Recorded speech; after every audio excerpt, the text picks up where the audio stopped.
So, Ari, I was reading about Austria and the Film Commission and the wonderful work you all do. And it's amazing. It seems to be a destination that international productions love. It's amazing to see Hollywood productions like James Bond, Mission Impossible, Fantastic Beasts being shot, and also, Bollywood films such as Tiger Zinda Hai, Yuvraj, Action Jackson, etc. Continue to produce their movies and shoot in Austria. So just wanted to understand from you what makes Austria different. What makes Austria different? Every country has its specific locations. We have a variety of beautiful landscapes, and from the mountains to the cities, and we have a very film-friendly population, which gives foreign productions really, really, really good time here in Austria. So let's talk. Plus the fact that we have since January 23, we have a new funding system, which is really, really, really attracting right away a lot of foreign productions. I'll talk about that later. So tell us a little bit more about, the incentives and, how you'll really attract international productions. What's the process like? Since today, I mean, since 22, we had a very limited production incentive, which was 1.5 million euros per year, and it was capped. So we had a kind of a greyhound race. Everybody tried to catch this 1.5 million, which internationally was really a ridiculous figure. So the government, after we have worked and we tried to persuade the government for years, they finally accepted the fact that we need some more money because film and TV is a growing business, and there's enormous need of facility locations and incentives. So from January 23, we have a fantastic, really fantastic incentive. It is for film, it is for TV, and it is for miniseries. It is not capped per year. That means it gives the producer the chance to think it over twice and not to be in rush for the greyhound race. And it is capped per project for a TV movie or a movie with theatrical release at 5 million euros. In other words, you're receiving up to 5 million euros for your film when you shoot part of it here in Austria. And for miniseries, TV, it's capped at 7.5 million. So I think those numbers are quite competitive in Europe. And this is open for all sorts of filmmakers, including independent filmmakers? Absolutely. Absolutely. It's open for all of them. Plus the fact that we have opened another part of this incentive is also for if you want to make VFX work in Austria, animation in Austria, if you want to make your film music in Austria, or if you want to make part of your post-production here in Austria, the entrance fee is 25,000 euros minimum expenditure, which is very low, and you're eligible to the 30% plus 5% green filming bonus. Right. When it comes to a country like India, and when, films are shot in snowy mountains, and especially when it's shot in an international location, generally people have this thing that, oh, that's Switzerland. But yet we see a lot of films being, shot in Austria and the mountains. How are you all differentiating terrain-wise? Sorry, I didn't understand the question. How do you all differentiate your, your locations from a terrain perspective? Because it is snowy mountains, it is, you're talking about mountains. If you are not a mountain climber, highly professional mountain climber, you won't find any difference between Switzerland and Austria, except there is one big difference. Austria is much cheaper than Switzerland. And that's the point I think we're looking for here today in this conversation. Also, if you could tell us a little bit more about, you said, you all have a film-friendly population. So if you can elaborate that. I mean, we found out, or we saw, or we see that a lot of movies which have been shot partially in Paris, London, in Prague or Budapest, people get annoyed after a while because there's so much going on there that they're really suffering from it. We here in Vienna, we have been quite, because of our limited incentive, we have been left out by a lot of international productions. And we especially see this in the cities. You can almost do everything you want in Vienna, for example. And I'm not talking about countryside. Countryside is much easier. But even in Vienna, I mean, you want to block main roads on during the week, you can do that. If you want to shoot over the weekend in the center of the city, you can do it. I mean, it is really, really comparison to other big cities. Taking now Vienna, it's absolutely fantastic to shoot here. I was also reading about, your film commission's work in assisting people. So even say I want to shoot in Austria, what's the process and how does the film commission work closely with producers? I mean, first of all, we meet the producers. We try to find out what their requirements are. And then we help them approach the funding organization because we are the first point of contact before they make any commitments. We try to persuade them by telling them how the working permissions are working, how the visa procedures are working. If they need special locations, we try to find them special locations. We try to connect them with the owners of the location. We help them to build up their Austrian budget unless they want till the moment where they want to talk really to a service production company who is going to take over afterwards. In other words, we do everything and give them all information they need to make up their mind if they want to commit themselves to shoot in Austria. What is the work that the Film Commission does to attract, independent filmmakers, possibly smaller productions as well? Because there's always this perception that people have, probably even in India, that, if we are going to Austria, it's going to be the big banners that will really make it. And that's generally what people may think. So how do you all work with independent filmmakers? I mean, independent productions are the same. They are welcome as big productions. And there is one thing which we also can underline because we took that into consideration. The minimum expenditure in Austria for a theatrical movie or a miniseries would be 150,000 euros, all 3 shooting days. I mean, you can't beat that because you can't go lower. Otherwise, you would go in hours. Yeah. So 150,000 for a feature film and 80,000 for a documentary film. So that shows that we are not thinking only about the biggies, but we also welcome any kind of production who decides to come shoot in Austria. Tell us a little bit more about local crew and, technical resources available on ground. Everything available, what you need for shooting a movie is everything in the country. Sometimes it's a little bit tougher to get the right crew. Depends on how many crews are busy at one moment. But basically, we had no complaints in the past. We had enough people, local people, and bilingual local people, which is very important. And I mean, generally, there is a need for professionals all over Europe. Yeah, it always depends on the time when you're coming to Austria to shoot to find the right people. If it's a lot going on, or there's no so much going on, so it makes it easier on one hand to find the right crew members. So since film and tourism are related, and we've always seen if there's a particular film that is shot in a location, tourism increases. So is there any particular location that you have promoted in Austria, which probably people didn't know, but because of the work of the Film Commission, people have now started, filming there? I mean, obviously, there was the city of Vienna, and then the landscapes. I mean, there's so many different landscapes in Austria. But what happened in the past, it was always the Indian production went to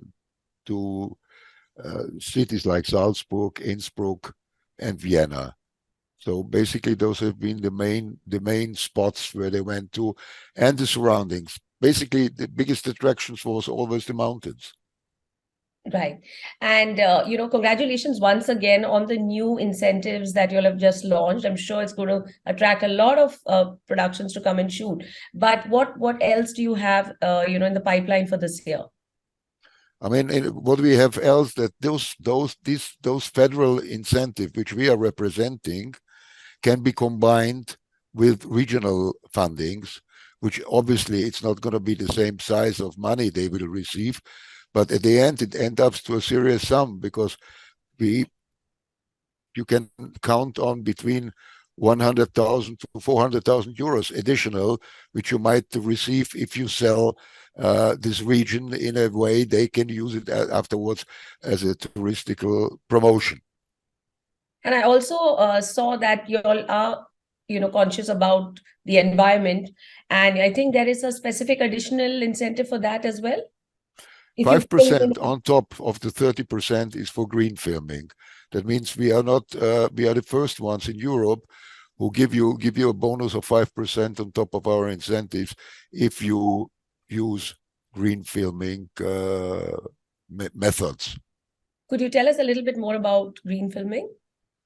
I'm afraid I cannot tell you a lot of more about green filming.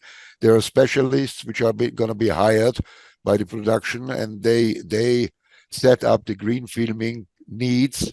And then there is an institution in Austria who is controlling that.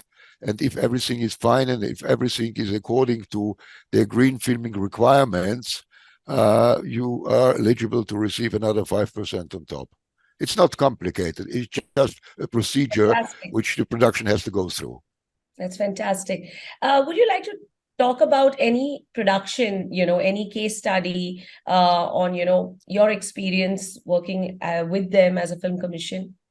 I mean, we have worked in the past with quite a lot of Indian productions, and I must say I'm completely surprised, and I'm delighted the fact that Indian productions are so professional, so big, and so reliable that it is no difference working with a US company or working with an Indian company.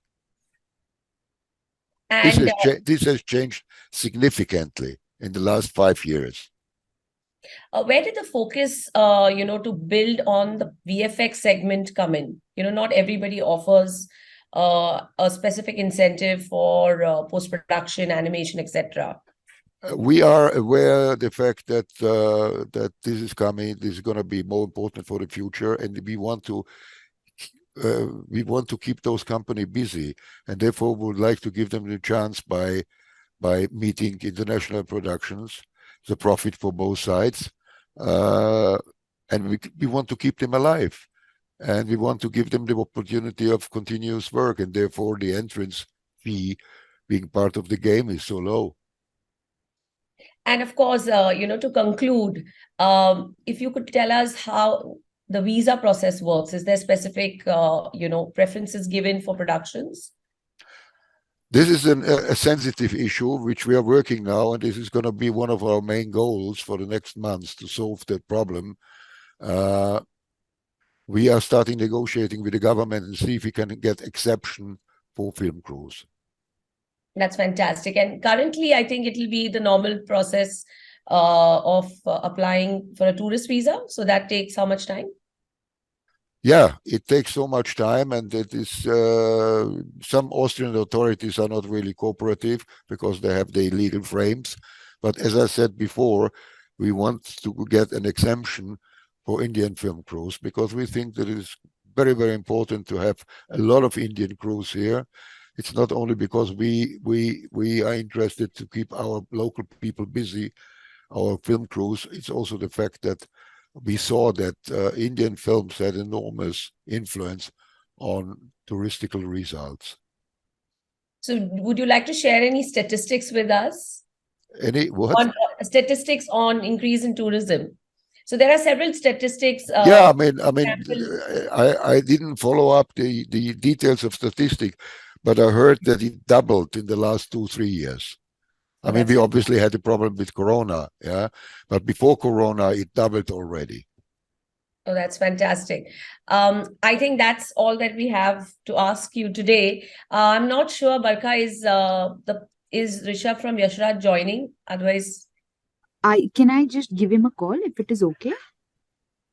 ARIE, would you have time? Because no problem. Sure, I'll just give a call. 1 second. So I'm sure it's really cold then right now. It's cold, gray, and rainy. It's not the most film-friendly. How is it? No, you never know. You may want a frame like that in a film, Sometimes, yes, you're right. How is September in Austria? I think that's a good season, right? September is still summer because what we realized is that the warm season is moving backwards until October, so it's still bearable in September. It absolutely, you could call it an extended summer. Right. And of course, we're recording, we use it only, but I'm very curious to understand when you look at films, television, and you look at the online curated content that Netflix, Amazon, etc. offers, what is the percentage breakup there in terms of filming in Austria? Would you know? No. No.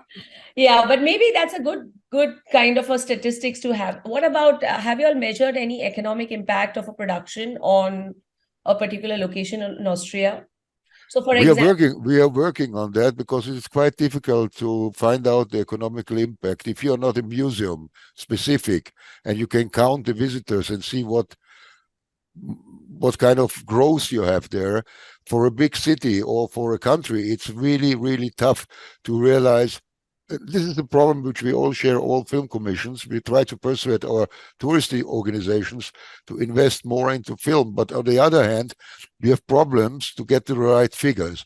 But now we are working on a system which make it easier. We are going to listen to social networks, to social structures. What we're working on, clearly there's a problem of measuring the touristical effect. so, apart from the touristical effect, because I work with the Motion Picture Association, one of the things that we kind of put out there during our advocacy efforts is the impact on allied industries. So every time a film shoots in a particular location, the catering services, that there's growth there. There's in transportation, there's growth. Hospitality, there's growth. So we have a couple of case studies, and I'm very happy to kind of share that. I'll have a link sent to you. But it's really very interesting. Barkha, any update on? Yes. Yeah. So, ma'am, he'll not be able to join because he's busy with the meeting. So maybe he'll take some more time to wrap it off. So I'm going to, and of course, we finished our conversation, but we were talking about an interesting subject. Allow me to just show you something that we do on screen. I have share screen. Yes. Yes. Thank you. Thank you. I just want to show you one last thing before you go. So this is the work we do. Of course, I run a platform called Creative First. But if you look at this particular, let's look at, Marvel. What happens is if you let me expand it, can you see this Marvel Studio? Yeah. So this is what is an amazing measurement. So, how many local jobs were created, how much was invested in the local economy, how much was spent on lodging. And we find... Was it one project or is that for a year? It is just for Black Panther Wakanda, these numbers. Amazing numbers, right? Unbelievable. Yes. Unbelievable. Yes, and if you see Australia, this is the recent one we created, 1.9 billion Australian dollars. It's unbelievable. But this helps us, ARIE, when we talk to other ministries or, for example, the Indian Film Commission needs to talk to the tourism ministry. This really helps because we're not just talking of tourism. We're really talking about creating jobs. Yeah, we did the same. I mean, obviously, after big movies, which we know how much they spent in our country, we try to break up in the same way, and we did it in the past because we had to persuade the government that this is really good business. So we did that, not so impressive graphically as you did that, and so nice. But if you do give us statistics, we'll be happy to convert that, and because I feel this is a global community. Film commissions are actually a global community. Absolutely. And together, you all help creativity and innovation. So I've put the link if you're interested. Yeah, please do that. Please do that. You can just copy it. It's already on the chat box. Okay, right? perfect. Have a wonderful day. Thank you. Bye. See you. Thank you. It was a pleasure. Bye-bye. Bye.